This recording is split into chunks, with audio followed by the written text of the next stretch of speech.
이제 거룩하신 하나님께 드리는 예배 자리로 나아가겠습니다. 그 안에 뿌리를 박으며 세움을 받아 교훈을 받는 대로 믿음에 굳게 서서 감사함을 넘치게 하라.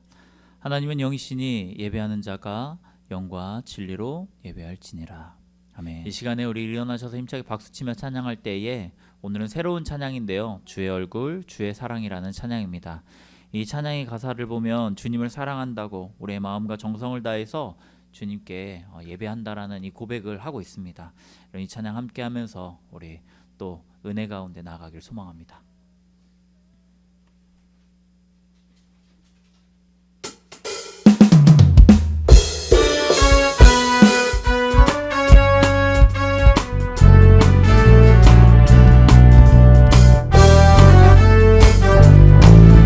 함께 고백하겠습니다. 높은 산에 바다에 홀로 서신 그 주님의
안에 있음의 감사함을 또 그 주님 안에 있음의 기쁨을 주님 안에 있음의 은혜를 누리며 살아가는 삶이 되기를 간절히 소망합니다.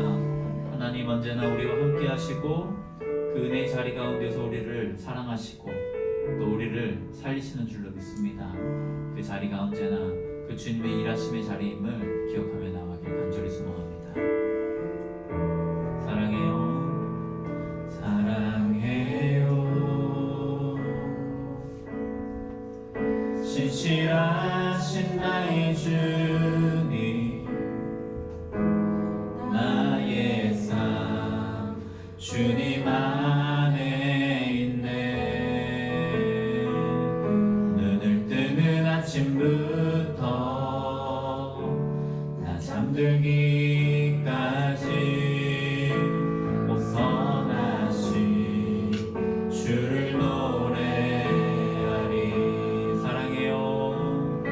사랑해요.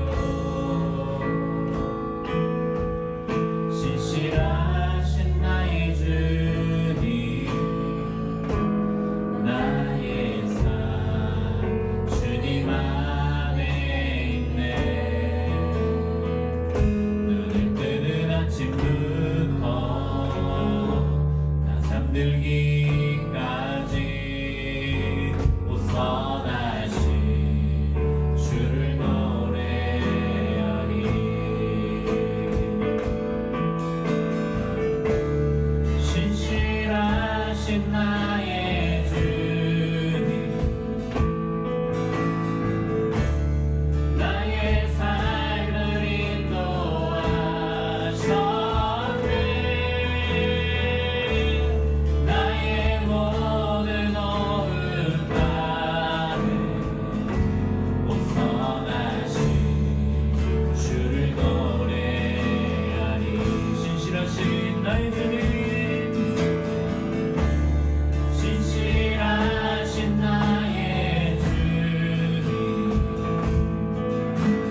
말씀은 골로새서 2장 6절에서 7절의 말씀입니다. 골로새서 2장 6절에서 7절의 말씀입니다.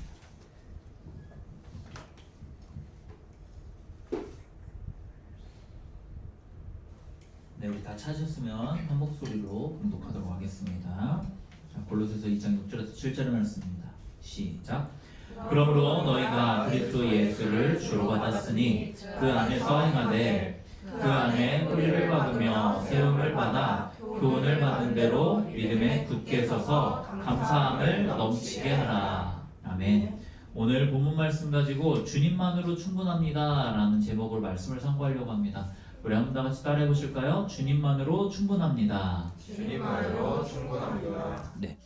오늘 이제 본문의 배경이 되는 이 골로새서는요. 사실 저번 주에 저희가 에베소서를 봤잖아요. 골로새서도 에베소서와 동일하게 이제 그 옥중 서신 중에 하나입니다. 그래서 바울이 이 신실한 동역자였던 에바브라를 통해 세워졌던 이 교회. 그런데 이 교회 안에도 심각한 문제가 생겼었던 거예요. 그러니까 골로새 안에서도 이제 이단이 있었는데 그 이단들이 이제 거짓된 가르침을 이제 그 교회 가운데 했었던 거예요. 우리 저번 주에도 이 초대교회에 있었던 이단에 대해서 잠깐 이야기했었잖아요. 무슨 이단이 있었죠? 맞아요. 영지주의가 있었죠. 그런데 이 골로새에도 비슷한 이단이 있었던 거예요.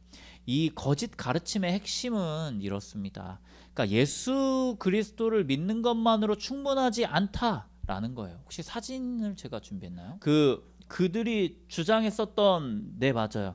예수님을 믿는 것만으로 충분하지 않다라는 것을 이야기했어서 그들이 이야기했던 건 뭐냐면 예수 그리스도 플러스 알파가 필요하다는 거예요.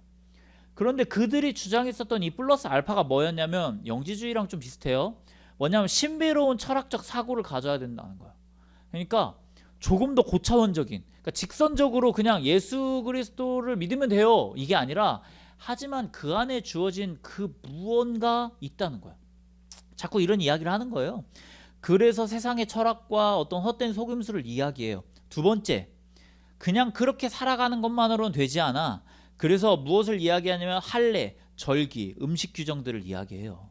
그래서 어떤 절기를 잘 지켜야 되고 할례를 받아야 되고 어떤 자기들이 유대인으로서 또 가지고 있는 그 사고 가운데에서 어떻게 살아가야 될지에 대해서 이야기해요. 또 비슷한 부분입니다. 천사 숭배와 신비 체험을 이야기해요. 너 그거 경험했어? 만약에 요즘 시대로 말할 것 같으면 너 방언할 줄 알아? 이런 것들을 가지고 이제 이야기하는 거예요. 그래서 그 천사를 숭배하고 마지막 금욕적으로, 그러니까 자신의 삶을 철저하게 제한하고 이렇게 금욕하면서 어렵게 하고 힘들게 하고 뭔가 제한하면서 그들의 신앙생활이 주어져야 된다라고 생각하는 거예요. 그러니까 구원이라고 하는 것이 예수 그리스도만을 통해서 주어지는 것이 아니라 어떤 철학적 지식, 율법과 규례들, 그리고 어떤 신비로운 것들, 그리고 내 삶에 주어져 있는 것들을 제한함으로써 주어지는 그런, 나 그래서 이거 하고 있어. 되게 영지주의랑 좀 비슷하죠.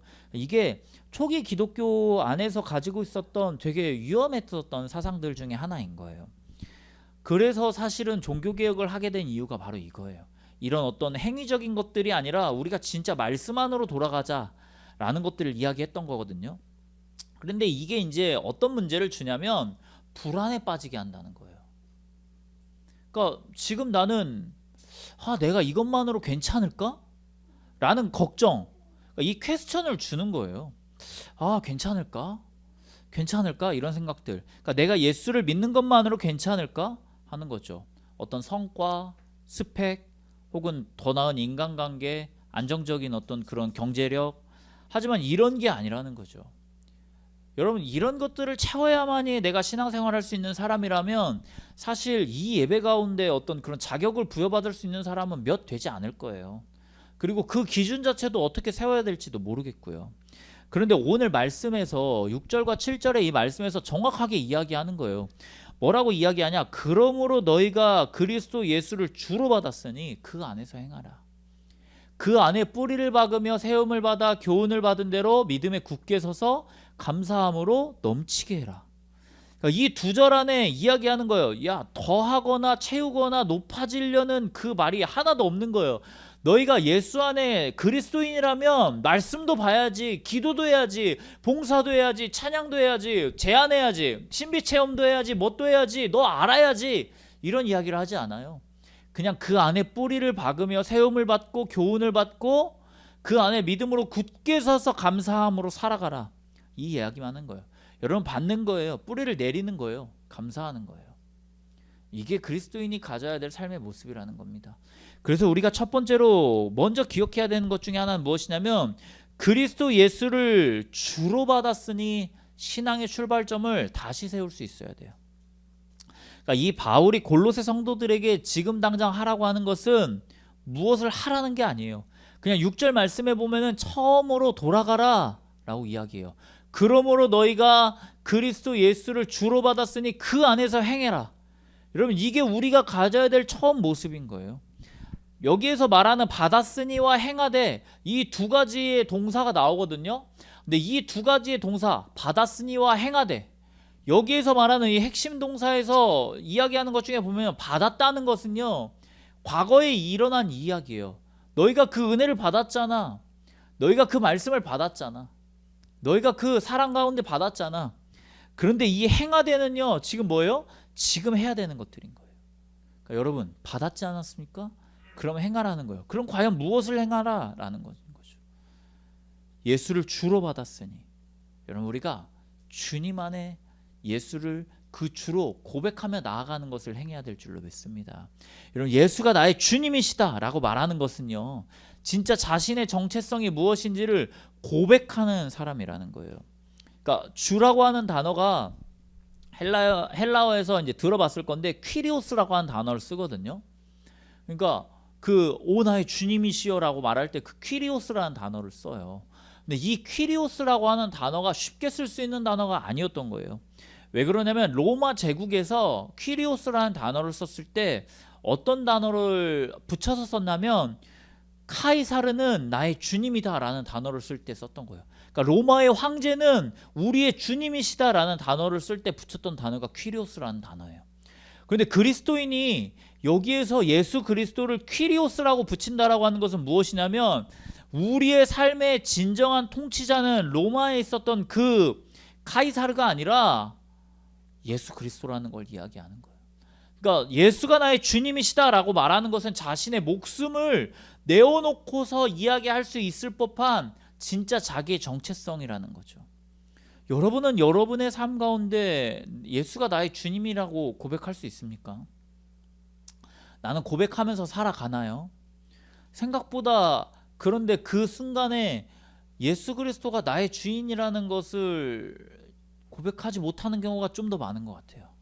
우리가 오후에 보는 스크루테이프의 편지라는 책만 읽어도 그 책에서 계속 이야기하고 있는 것들이 무엇이냐면, 진짜 예수 그리스도를 믿는다면 감정이 아니라 의지적으로 결단해서 헌신할 수 있냐, 의지적으로 결단해서 순종할 수 있냐, 이걸 이야기하거든요.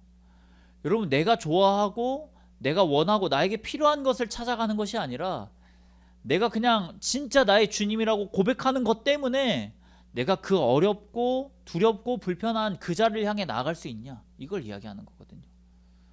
여러분, 종은 주인이 시키는 대로 해야 돼요. 여러분, 이게 진짜 그리스도인이 가져야 될 정체성인 거예요. 예수가 나의 주인이시다. 너희가 예수를 주로 받았으니, 그렇다면 과연 나는 그 주로 받은 대로 그 주인이 원하는 대로 행하며 살아가는가? 여러분, 이게 우리의 삶의 진짜 중요한 부분이라는 거예요. 보면 이야기예요. 많은 사람들을 보면요, 예수님을 주인으로 모신 사람과 아니면 예수님을 그냥 어떤 보조 수단으로 생각하는 두 종류의 그리스도인이 있어요. 그러니까 어떤 걸 말하는 거냐면 이런 거죠. 그 안에서 예수 그리스도를 바라보아야 하는데, 예수 그리스도를 찾아가야 하는데 이제 기도하는 거죠. 뭐라고 기도해요? 하나님, 오늘 내가 이거 필요한데, 예수님, 오늘 나에게 이런 힘이 필요한데 주님 허락해 주세요. 주님, 나와 함께 해주세요. 물론 그렇게도 바라볼 수는 있어요. 그런데 이게 주가 되는 경우가 너무 많다는 거죠. 과연 나는 오늘 아침에 눈을 뜨면서 잠드는 그 순간까지 그 주님을 바라보며 살아가는 삶인가? 내가 눈을 뜨고 일어나면서 하나님 오늘도 나를 깨워주심에 감사합니다. 내가 오늘 잠들면서 그 하루에 아무런 사고 없이 살아가게 하심에 감사합니다 라고 할 수 있는 사람인지. 여러분, 바울이 이 골로새 이단에 맞춰서 이런 이야기를 하는 것은요, 이단들이 주장하고 있는 그 예수 그리스도 플러스 알파, 그러니까 예수님이 그 주님만으로 그 모든 것이 해결되는 것이 아니라 예수님도 어떤 선택지 중에 하나라는 걸 지금 이야기하는 것을 반박하고 있는 거예요. 그러니까 바울이 선포하는 거는 이거예요. 예수님은 더하거나 빼거나 할 수 있는 그런 어떤 요소가 아니라 그냥 그분 자체가 전부임의 완성이다라는 걸 이야기하는 거죠. 여러분, 이게 나의 삶에 인정이 돼야 되는 거예요. 그러니까 주님 한 분만으로 내가 만족할 수 있는가? 내가 오늘 그 주님을 바라봄으로 기쁠 수 있는가? 그러니까 이야기하는 거예요. 예수를 주로 받았으며 그 주로 받은 대로 행해라. 여러분, 이 6절 말씀에서 말하는 이 행하되라고 하는 단어가 어떤 의미를 가지고 있냐면, 이 행하되라고 하는 단어는요, 이 직역하면 걸어다니다라고 하는 단어를 갖는데요. 그러니까 계속해서 앞을 향해 나아가는 거예요. 그러니까 어떤 한 번의 결단이나 체험을 말하는 것이 아니라 그냥 쭉 행해서 나아가는 거예요. 여러분, 아침에 일어나서 내가 출근하는 그 길까지 나아가는 것, 여러분, 걸어가는 거예요. 그래서 그 안에서 걸어갈 때 내가 방향을 결정하는 것, 찾아가는 것, 오늘의 관계 가운데서 내가 그 사람과 어떤 협력을 하며 살아갈 것인가, 그리고 나는 그 어떤 말을 하면서 그 어떤 행동을 하면서 그 안에 살아갈 것인가.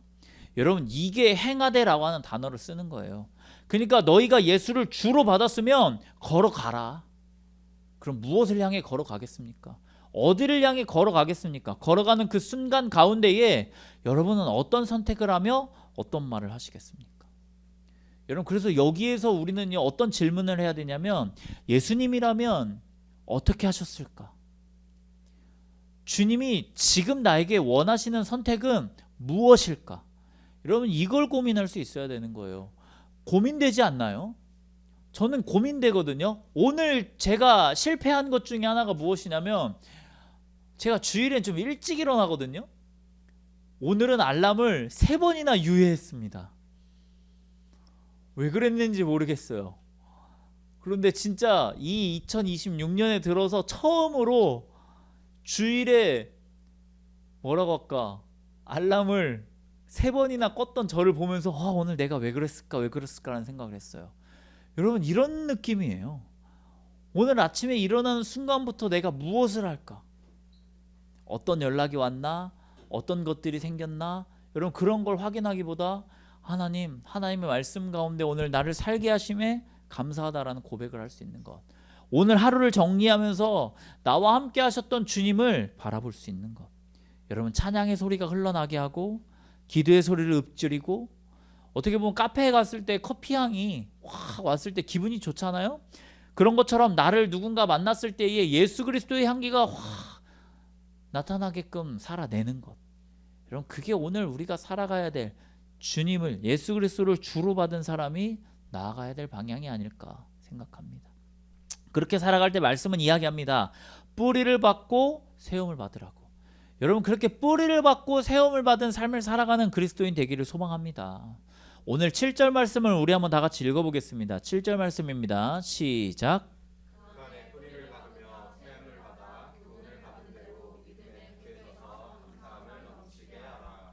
오늘 말씀에 보면은 두 가지, 농사에서 쓰이는 뭐라고 하냐? 뿌리를 박아라. 그리고 건축에서 쓰일 세움을 받아라 라는 이야기를 해요. 그러니까 뿌리를 받고 위로 올려라, 이 이야기를 하는데요. 이게 되게 비슷한 각도에서 이야기하지만 결국 중요한 것은 무엇이냐면, 보이지 않는 기초가 보이는 것을 결정한다라는 것을 이야기해요. 제 나무의 이야기를 한번 해볼까 해요. 나무는요, 그 높이와 비례해서 뿌리의 깊이도 거의 결정된대요. 그러니까 만약에 나무의 높이가 10m면 뿌리도요, 어느 정도 그만큼의 그것을 가져야 한다라고 이야기하더라고요. 그러니까 땅속에 뻗쳐나가는 그것이 보이지 않는다 할지라도요, 보이는 것만큼 그 아래로 뻗쳐 내려간다라는 거예요. 이게 진짜 중요한 원리인데 그 2011년에 미국에 허리케인이 좀 강하게 왔었대요. 아이린이라는 허리케인이. 제가 사진을 준비한다고 하고 준비하지 못했는데 두 가지의 사진을 제가 봤어요. 어떤 사진이었냐면 가로수는 그냥 나무가 푹 하고 뽑혀 있더라고요. 그런데 재미있는 건 그 가로수 밑에 있는 뿌리가 별로 없더라고요. 그러니까 신기했어요. 제가 나중에 카톡방에다 사진 보내드릴게요. 진짜 한번 보세요. 가로수가 그냥 그 바람에 뽑혔는데 밑에 뿌리가 없는 거예요. 그러니까 10m가 되는 나무면 뭐예요? 뿌리가 1m도 되지 않으니까 그냥 뽑혔던 거예요. 그런데 어떤 길에 있었던 나무는요, 뽑히진 않았어요. 그런데 꼭 사람이 그 수건을 짠 것처럼 나무가 완전히 비틀려 있고 짜져 있더라고요. 그리고 그 나무가 이렇게 넘어져 있는데 뿌리가 뽑혀서 넘어져 있는 게 아니라 뿌리는 그대로 있고 짓이겨서 넘어져 있더라고요. 제가 그 사진을 보면서 무엇을 생각했냐면, 아, 뿌리가 깊으면 뽑히지는 않는구나. 그러니까 이게 넘어지기는 해요. 뒤틀리기도 하고 상처는 받아요. 그런데 적어도 어떤 나의 공동체, 아니 예수 그리스도의 품, 내가 살아가야 될 삶의 현장 가운데서 이렇게 들려 버려지지는 않는구나라는 것을 보게 되었습니다. 여러분, 이거예요. 그러니까 우리가 신앙 가운데에서도 그런 허리케인과 같은 폭풍이 닥쳐오더라고요. 인생의 위기가 예기치 않는 어떤 상실들이 찾아오더라고요. 그런데 그때요, 우리의 신앙이 버티는가 쓰러지는가, 이거는요 어떤 열정이나 감정, 나를 뜨겁게 했었던 그 상황이 아니라 내가 지금 얼마나 뿌리를 깊이 박고 있는가에 대해서 이야기하고 있더라고요. 그러니까 바울이 7절에서 말해요. 교훈을 받은 대로 믿음에 굳게 서서. 여기에서 말하는 교훈을 받은 대로 믿음에 굳게 서서. 그러니까 에바브라를 통해서 처음 복음을 들었던 그 시점, 그리고 그 가르침, 그 말씀 위에 계속 서 있는 것을 지금 이야기하는 거예요. 여러분, 우리가 받았던 그 말씀들이 있습니다. 처음 받았던 그 진리에 이제 더 뿌리를 깊이 박아야 될 줄로 믿습니다. 근데 이게 이제 어떤 함정이 있냐면 재미가 없다는 거예요. 여러분, 신앙생활이 생각보다 재미없습니다. 근데 그 재미없음 가운데 계속해서 나아갈 수 있는가? 지금 이걸 이야기하는 거거든요. 여기에서 뿌리를 내리는 건 재미없는 그 많은 순간들이지만, 여러분, 뿌리가 깊이 박혀야 줄기가 나고 싹이 나고 열매가 맺는 그 재미있는 순간들이 왔을 때 여러분, 우리가 실족하지 않을 수 있어요. 넘어지지 않을 수 있고 내가 실망하지 않을 수 있습니다. 그 디모데후서 말씀을 보면 이렇게 말해요. 모든 성경이 하나님의 감동으로 됐다고. 그래서 교훈하고 책망하고 바르게 하고 의로 교육하기에 유익한데, 이는 하나님의 사람으로 온전하게 하고 그 모든 선한 일을 행할 그 능력을 갖추게 한다라는 표현을 써요. 그런데 이 네 가지를 전 주목해 봤으면 좋겠어요. 교훈하고 책망하고 바르게 하고 의로 교육하는 것. 여러분, 이 교훈과 책망과 바르게 함과 의로 교육하는 것을 보면요, 교훈은요 방향을 제시해 주는 거예요. 그러니까 진짜 우리에게 이 진리가 무엇인지 가르쳐 주는 거죠. 세상의 가치관과 하나님의 가치관이 충돌할 때 지금 내가 선택해야 될 그 방향이 무엇인지에 대해서 정확하게 이야기해 주는 거예요. 여러분, 책망한다라고 하는 건 무엇이냐면 지금 어떤 행동을 하고 있는지에 대해서 현실을 직시하게끔 이야기해 주는 거예요. 그러니까 말씀을 봤을 때 나를 불편하게 하는 게 맞아요. 여러분, 오늘 우리가 그 말씀 안에 섰을 때 우리가 매주 어떤 회개의 기도를 하잖아요. 그때 여러분, 우리가 불편해야 되는 게 맞아요. 내가 한 주간을 살아오는 나의 삶을 그 주님 앞에 서게 했을 때, 아, 나 떳떳해, 나 좋아, 나 잘하고 있어, 너무 좋죠. 그런데 내가 그 순간 왜 그랬을까? 여러분, 이게 신앙생활 안에 있어야 되는 거예요. 저는 한 번씩 그러거든요. 제가 이제 가정에서 이제 함께 했을 때 저희 아내가 한 번씩 저의 얼굴을 보고 찡그려요. 저는 무섭습니다.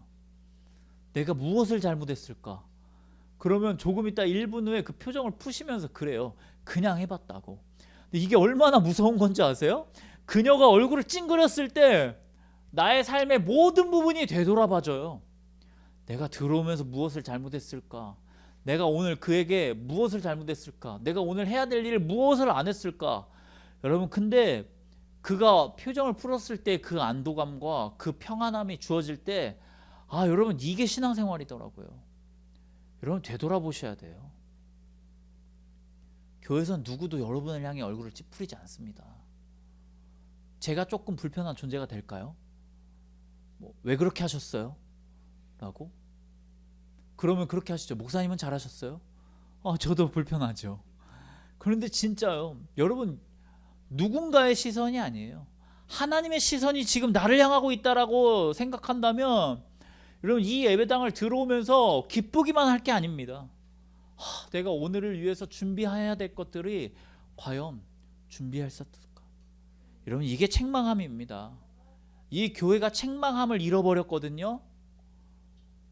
방향을 잃어버리고 책망함을 잃어버린 이 교회 가운데 이제 이야기하는 거예요. 바르게 함. 진짜 올바른 방향이 무엇일까? 여러분, 그냥 잘못한 걸 지적하는 게 아닙니다. 진짜 다시 옳은 방향을 향해 나아갈 수 있게 하는 것, 여러분, 이거예요. 회개와도 같은 거거든요. 결국 나의 발걸음을 되돌아오게 하는 것. 여러분, 그러기 위해서 우리가 이제 바울은 이야기합니다. 의로 교육하는 거라는 거죠. 이 의로 교육한다는 것은 결국에 반복하고 훈련하는 거예요. 신앙은 단 한 번에 완성되지 않습니다. 오늘 내가 은혜 받았다라고 해서, 오늘 내가 눈물을 흘리며 기도했다라고 해서, 오늘 내가 뜨거운 마음을 가지고 내가 세상 가운데 이렇게 그리스도인으로 살아가면 잘 될 것 같아 라고 이야기해요. 그런데 절대 그렇지 않습니다. 여러분, 또 무너지고 또 무너지고 또 무너져요. 왜 예수님이 제자들에게 70번씩 7번 용서하라고 했는지 아십니까? 제가 저번에도 이 말씀 드렸죠. 여러분, 7번씩 70번, 70번씩 7번, 490번이라고 하는 그냥 이 이야기를 하는 게 아니에요. 여러분, 생각해 보세요. 옆에 있는 친구가 동일한 잘못을 했다라고 생각해 보세요. 만약에 그 친구가 나에게 동일한 잘못을 한 번 했어요. 용서해 줄 수 있죠. 2번 했어요. 그래, 이해해 줄 수 있죠. 3번 했어요. 이제 아닌 것 같은 데가 돼요. 여러분, 똑같은 잘못을 10번 하고 100번 한 순간부터 우린 그 사람 만나지 않아요. 뭐라고 말하는지 아십니까? 그 사람은 개선의 여지가 없어. 그 사람은 바꿀 마음이 없어 라고 이야기해요. 상종하지 않게 돼요. 여러분, 그때 예수님이 말씀하신 거예요. 그냥 우리는 다양한 490가지의 잘못을 한 사람을 용서해 주라고 하는 것이 아니라 동일한 잘못을 동일하게 490번 잘못한 사람을 똑같이 용서해 주라고 이야기하는 거예요. 여러분, 이거 되지 않습니다. 그런데 의로 교육한다는 거예요. 그렇게 반복하고 훈련하며 우리가 그리스도인 되어져 가는 삶을 살아가는 것, 여러분, 이것인 거예요. 우리의 방향이 내가 지금 어떻게 살아가는지를 정확하게 바라보고 올바른 방향을 향하여 나아가고 준비하고 연습하고 훈련하며 나아갈 때 여러분, 하나님의 사람으로 온전하게 되고 그 모든 선한 일을 행할 능력을 갖추게 된다라는 것입니다. 여러분, 이게 그리스도인이 가져야 될 삶의 문제인 줄로 믿습니다. 여러분, 골로새 이단들은요, 화려한 지식을 말해요. 신비로운 체험을 말하고 엄격한 율법을 이야기해요. 그런데 그게 아니라 그냥 하나님의 사람으로 살아가는 것에 있어서 하나님의 말씀이 무엇이었는지를 깨달으며 나아가는 것, 여러분, 이거였던 거예요. 저는 이제 너무 없어진 것 같아서 아쉬워요. 그냥 예배 드리는 것만으로도 우리가 해야 될 것을 다 이제 하고 있다라고 생각하는 그 삶이 너무 아쉬워요. 이제 고민하더라고요. 제가 어제도 그런 대화를 나눴어요. 그래, 우리 1:1 제자 양육 해보자. 그러나 우리가 물리적인 한계를 갖지 않습니까? 그러고서 나온 대안이 뭐예요? 그럼 줌으로 만나자. 우리는 할 수 있어요. 그런데 하지 않아요. 피곤하고 효율적이지 않으니까 그냥 대안적인 것들을 찾아가더라고요. 여러분, 근데 그게 아니에요. 진짜 말씀을 향하여 우리가 나아갈 수 있도록 나의 삶을 만들어내는 것, 여러분, 그게 뿌리를 깊이 박으며 살아가는 삶이라는 겁니다. 여러분, 그렇게 우리가 뿌리를 깊이 박으며 살아갈 때 마지막 뭐예요? 감사할 수 있는 그리스도인의 삶이 되어져 간다라는 거예요. 7절 말씀 마지막에 이렇게 말해요. 감사함을 넘치게 해라. 근데 이 감사라고 하는 것은요, 지금 바울이 결코 할 수 없는 삶의 모습인 거예요. 바울이 어디에 있었다라고 했죠? 지금 감옥에 있었다라고 했어요. 여러분, 감옥에 있었던 그 바울이 이야기합니다. 뭐라고? 예수 안에 있음에 감사를 넘치게 해라. 여러분, 그래서 우리가 알 수 있는 건 이거예요. 감사는 환경과 상관없이 의도적으로 선택해내는 게 감사인 거예요. 여러분, 감사할 수 있는 조건은 많아요. 우리가 길을 가다가 무언가를 주셨을 때에도 감사할 수 있는 거예요. 우와, 이게 뭐지? 여러분, 그걸 우리는 은혜 받았다라는 표현을 써요. 내가 아무것도 하지 않았음에도 불구하고 나에게 주어졌을 때. 그런데 진짜 감사는요, 그 상황과 환경이 아닌 거예요. 여러분, 감사는요, 내가 하나님을 바라보는 순간 할 수 있는 것입니다. 요한복음 6장 11절에 보면 예수가 떡을 가져서 축사하시고 앉아있는 자들에게 나누어 주었다라는 표현을 써요. 이게 오병이어의 이야기거든요. 그런데 많은 사람들이 있었음에도 불구하고 예수님의 손에 들려 있었던 건 보리떡 5개와 물고기 2마리밖에 없었던 거예요. 그러니까 너무 작은 거였지만 기도하셨다라는 거죠. 여러분, 이거예요. 나에게 주어진 게 작았다라고 해도 여러분, 내가 감사할 수 있었을 때 하나님의 역사가 이루어지게 됩니다. 여러분, 그런데 이 이야기가 있었기 전에 예수님이 말씀하세요. 뭐라고 말하냐? 너희가 먹을 것을 줘라. 예수님, 이 많은 사람들에게 이들이 배고파하는데 우리가 무엇을 해야 될까요? 야, 너네가 먹을 걸 줘라. 이거예요. 결국은 내가 행하며 나아가는 것, 결국은 내가 움직이며 나아가는 것. 여러분, 무엇을 줄 수 있었을까요? 아무것도 줄 수 있는 게 없었어요. 그것도 어떤 어린아이가 상품 가치도 없는 그 물고기 2마리와 보리떡 5개를 가지고 온 것 가지고 감사해서 이루어낸 역사였던 거죠. 여러분, 내가 무엇을 할 수 있을까? 내가 무엇을 줄 수 있을까? 내가 무엇을 이루어낼 수 있을까? 여러분, 이걸 우리는 기억해야 됩니다. 이런 감사라고 하는 것은요, 단순히 어떤 긍정적인 생각을 말하는 게 아니에요. 감사는 내 삶의 주인이 누구인지를 인정하는 신앙의 고백입니다. 여러분, 이 고백이 공동체 안에서 함께 터져 나오는 순간 그 감사는 더 강력해지게 된다는 거예요. 누군가 그 감사의 고백이 퍼져 나왔을 때 또 누군가가 그 감사 때문에 그 시선이 바뀌고 또 그 누군가의 감사 때문에 그 삶이 바뀌며 그 5,000명이 먹여지는 기적과 은혜가 주어지게 될 줄로 믿습니다. 여러분, 바울은 이 감사가 흘러넘치는 그 그리스도인을 향해서 뭐라고 표현하냐면 그리스도의 충분성을 믿는 사람이라고 이야기해요. 그러니까 예수를 주로 받았으니까 그 안에서 행하고 그 안에 뿌리를 박는 사람이라고 말하고 있는 거예요. 그러니까 이게 주님 한 분만으로 충분히 만족할 수 있는 사람이 되는 것이 오늘 우리의 삶이 되어야 한다라는 것을 이야기하고 있는 거예요. 저번 주에 집에 가는데 저희 아내가 저한테 했던 이야기가 그거예요. 목사님, 오늘 너무 신나 보였어요. 너무 좋았거든요. 목사님, 오늘 너무 좋아 보이셨어요. 제가 요즘 하는 고백이잖아요. 예배 드리는 게 너무 좋다고. 저도 사실 저번 주에 이제 우리가 함께 찬양하면서 기도합시다, 제가 항상 찬양 예배를 하면서 갖는 고민이거든요. 말씀을 전하는 게 너무 불편한 거예요. 오전에도 찬양을 많이 했는데 오후에 또 찬양을 하며 또 예배를 드리며 말씀을 전하는 게 너무 많다라고 느껴지는 거예요. 그랬더니 한 친구가 저한테 그래요. 목사님, 그냥 찬양하면서 기도하면 되는 거 아니에요? 맞더라고요. 그래서 예배를 준비하고 예배를 드리는데 진짜 예전이 생각났어요. 몇 명 없는 이 예배당에 실망했을 것 같았거든요. 예배 어떻게 드리지? 다 가고 이제 몇 명 없는 이 예배당에서 우리가 예배 드리면 너무 어설프지 않을까? 그런데 그러한 생각조차 들지 않더라고요. 누가 있는가가 아니라 제가 있잖아요. 여러분, 예배 드린 그 사람이 있잖아요. 저도 하나님을 바라보고 예배 드리는 그 사람도 하나님을 바라보는 이 순간이 전 너무 좋더라고요. 저는 그리고 그 모습을 본 저희 아내에게 너무 고맙더라고요. 맞아요. 너무너무 좋았거든요. 여러분, 이거예요. 내가 하나님 앞에 서는 거예요. 어떤 환경과 상황과 처지만 바라보면 감사할 게 없는 것 같아요. 뭐가 감사할 수 있겠습니까? 그리 감사할 수 있는 건 별로 없어요.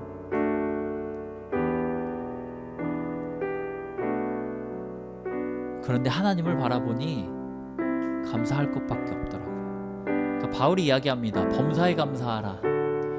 이것이 그리스도 예수 안에 있는 너희를 향하신 하나님의 뜻이니라. 저는 여러분의 삶이, 여러분이 살아가는 삶의 현장에 그 시선을 바라보며 두려워하지 않았으면 좋겠어요. 제가 이 본문을 가지고 한 2년 전에 설교했을 때 평형수라는 단어를 썼거든요. 여러분, 배에요 평형수라는 게 들어간대요. 그러니까 이게 뭐냐면 배가 바다에 떠 있고 많은 물건을 싣고 나아가기 위해서 그 배에는 물 수위만큼의 물이 차여져 있지 않으면 그 배는 뒤집어진대요. 어떻게 보면 그 배를 위협하는 그 물들이, 그 바닷물이 그 배 가운데 채워져 있어야 한다는 게 너무 아이러니하지 않습니까? 그런데 그 평형수가 있어야 그 배는 뒤집어지지 않고 그 물 위에 안정적으로 떠 있을 수 있다는 거예요. 여러분, 그 배를 움직이는 선장이 그 들이치는 파도만 바라본다면 여러분 두려울 수밖에 없는 거예요. 그런데 그게 아니라 자신이 잡아야 될 키를 잡고 배를 보고 자신이 나아가야 될 목적지를 향해 바라본다면 여러분 흔들리지 않고 그곳을 향해 나아갈 수 있는 것입니다. 오늘 말씀 보세요. 오늘 말씀에서요, 받았으니 뿌리를 박으며 감사함을 넘치게 하라. 여러분, 똑같습니다. 나무와 여러분, 그 씨앗이 심겨지고요, 그 뿌리를 내리고 그 뿌리를 내렸던 순간 열매가 맺어질 줄 믿습니다. 여러분, 뿌리를 내린다라고 하는 것은 말씀은 계속해서 이야기해요. 너의 즐거움, 너의 은혜, 너의 그 감정적인 포텐의 터짐이 아니라 말씀이며 삶이며 걸어가는 것이라는 거예요. 여러분, 우리 그렇게 살아갑시다. 오늘 말씀을 마치겠습니다. 여러분, 예수 그리스도를 주님으로 받으시는 삶을 살아가기를 소망해요. 그 안에 깊이 뿌리를 내리며 나아갈 수 있는 여러분의 삶이 되기를 간절히 소망합니다.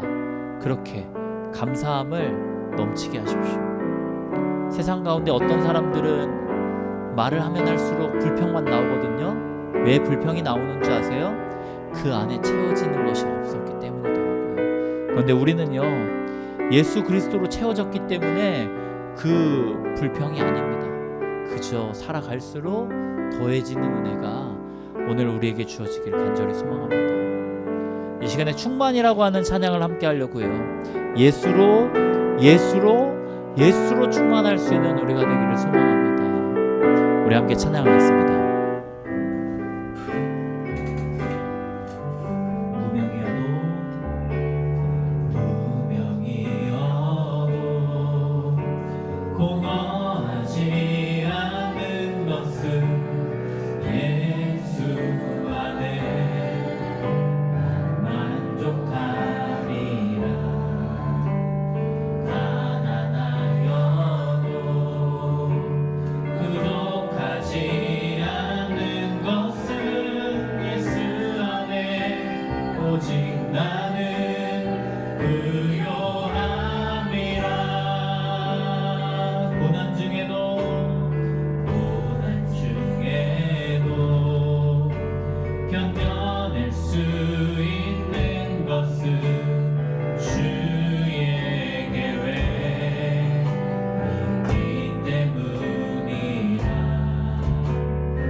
예수 안에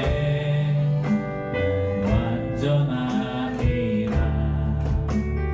화려한 세상 부럽지 않은 것은 난 예수로 충만함이라. 난 예수로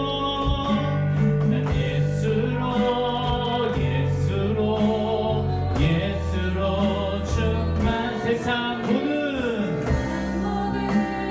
것들도 부럽지 않네. 난 예수로 충만하네.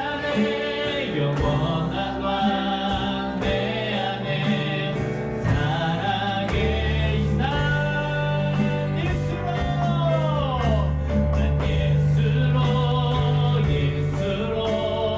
예수로 충만. 세상 모든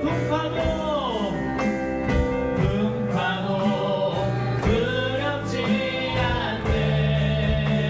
난 예수로 충만하네. 영원한 왕 내 안에 살아계시네.